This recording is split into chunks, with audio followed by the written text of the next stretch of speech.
So for my project, I looked at the Tenderloin in San Francisco, and specifically how the mistreatment of a community by the government can impact members of the community and how landscape interventions can alleviate problems that this may create. So when I was choosing my capstone, I wanted to do something outside of Indiana just to kind of expand my portfolio a little bit. And I originally decided to focus on the Embarcadero in San Francisco.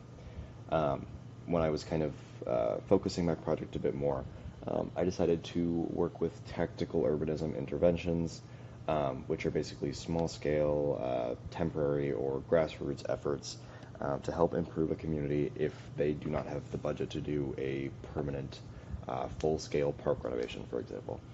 Um, but when I was looking into these neighborhoods a little bit more along the Embarcadero, I realized that the income of all of these areas are very high, all of the apartment costs are very high, and most people who live here are very wealthy. So I didn't think that this would be the best site for a tactical urbanism approach. So I decided to shift to the Tenderloin in San Francisco, which is downtown, because this is a much poorer area that I thought would benefit more from these small-scale interventions. I talked to a lot of people over the course of this project, eventually getting in contact with Isan Looper, who is the head of the Tenderloin Community Benefit District in San Francisco. And I got a little bit of funding to go out there and see the site in person. So on my site visit, I wanted to see as much of the Tenderloin as I could. I walked the streets a lot, just to get a good sense of the positives and negatives of the site. I got a tour from Isan and from a couple different people to get different community members' opinions on the site and what they think about the future of the Tenderloin. The main issue that the Tenderloin is facing right now is homelessness.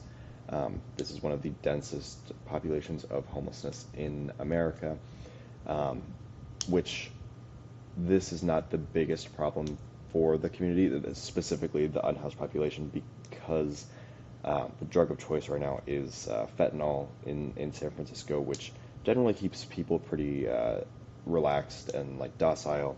And it's not a needle drug, so there's not needles scattered all over the ground, which was a big problem a couple years ago when heroin was the drug of choice. But when I was walking these streets like 8 or 10 times, I was never approached by anyone. I was never no one ever interacted with me. So the unhoused population are not a huge threat to the members, but it does invite a lot of other negative behaviors, such as drug use and open-air drug dealing, which we don't want kids to have to interact with or even see on their walk home from school or when they're walking the streets of their neighborhood. And when I was talking to Isan, he was telling me that they have tried all kinds of different approaches to the public realm. Anything that resembles a bench, chair, table, eventually becomes the site for drug use, or just a bench for a homeless person, which we don't want to use hostile architecture if we can avoid it, but also no one is willing to invest in the public realm when this will happen 100% of the time. And so they've tried a lot of different work, and it's all failed. They have a lot of really nice public parks in the Tenderloin. They're very well and heavily invested in, which is really nice for the community. However, they are not technically public, as they're all gated, and you have to check in with greeters in order to get into the park. But what I gathered the most was that there was a very strong sense of community in the Tenderloin. The negatives of the Tenderloin really stand out less to the people that live there. For them, it's just the place that they live, and the place that their friends live, and the place that their community lives. And it will do them no good to sit here and grovel all day about, I live in the area with the highest population of homeless people in the U.S. Like, that doesn't really get them anywhere. So there's a very strong sense of community, and pretty much all the members echoed this when I was talking to them. Another thing that I got to do when I was there was I basically mapped the homeless population from different times to see how they will conflict with specified routes that the community identifies as important during specific times. So for example, this is the pink line on the left is the safe passage route that volunteers help escort kids from the elementary school over here to their surrounding after-school daycare activities because kids do not feel, or parents do not feel safe letting their kids walk these streets by themselves, so they're usually escorted. And then over here is the business corridor conflicts that the community identified as their biggest economic income makers.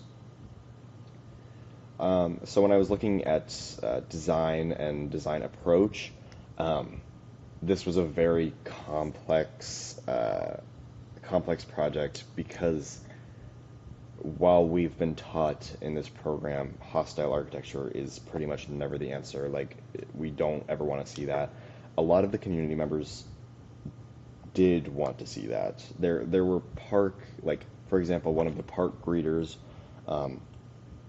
kept stressing that there's a specific area right by the entrance of the park. When he gets there at 7 in the morning, he always has to like yell at the homeless people who are sleeping there to leave because kids are about to come through. So one of the big takeaways I had from this project was that in a situation like this, sometimes hostile architecture or / defensive design is unfortunately necessary because you do not want you want areas in this neighborhood where kids can walk and not be escorted. You want places that kids can go and feel comfortable. So yeah, one of my main focus group was children, but also looking at how we can service the unhoused community and adults and elderly people, and then the different kinds of strategies that we can use to approach these issues. So with all of this in mind, I kind of had two routes that I could go for this project. One of them being a more realistic approach, where I would have to take into consideration everything I've learned and the lack of budget. And there wasn't a lot that I or my professors could see as design solutions that would work for this situation on the more realistic side. So I decided to do a kind of a combination of both realistic and unrealistic design. So starting with the more realistic approach, this is Bodecker Park, and these are kind of just a couple of small design improvements that the community members wanted. For example, a pickleball court or a dog park. This is a really nice park, but there are a couple of areas in the park that the community said would better serve their needs. And then this is the park entrance that I was talking about earlier. So this is a defensive sculpture that would kind of prevent people from lounging here as best as possible. And then a little bit more unrealistic, there was one parklet in the entire community in front of a church that was successful. It was basically a small deck with benches, and then this was successful because it was stewarded by volunteers from the church. So basically 2 people stood out there throughout the day to make sure that there was no negative behaviors occurring outside of the church. And this works pretty well. So this design concept is basically blowing that up and taking it to a full streetscape level, and then kind of having weekly events with this. So like on summer afternoons, on a weekday or on a weekend afternoon, the street would shut down and people could come and interact and use the surrounding businesses to kind of store this area together. And then the idea for the equipment was to keep it all lightweight, collapsible, and movable so that it could be stored and closed within the gates of the park or within different businesses when it's the off-season. And then one more kind of design idea that I had was these kind of light-up sculptures that would be placed at specific areas around the streets that the unhoused would be sleeping during the safe passage route times. So basically during the safe passage routes, volunteers will come through and they will say, hey, kids are coming through, can you please move or like not do drugs in this area? And they generally do. So this concept is basically to have light up sculptures that will turn on during these times to indicate to people that kids are about to come through the area, and please do not engage in negative behaviors while they are crossing through the area. So yeah, this was a very complex project. I feel like I learned a lot about design for specific community issues and how that is how that differs from a standard design project. And yeah, big shout out to Isan and all of the community members that I got to talk to. It was a great experience.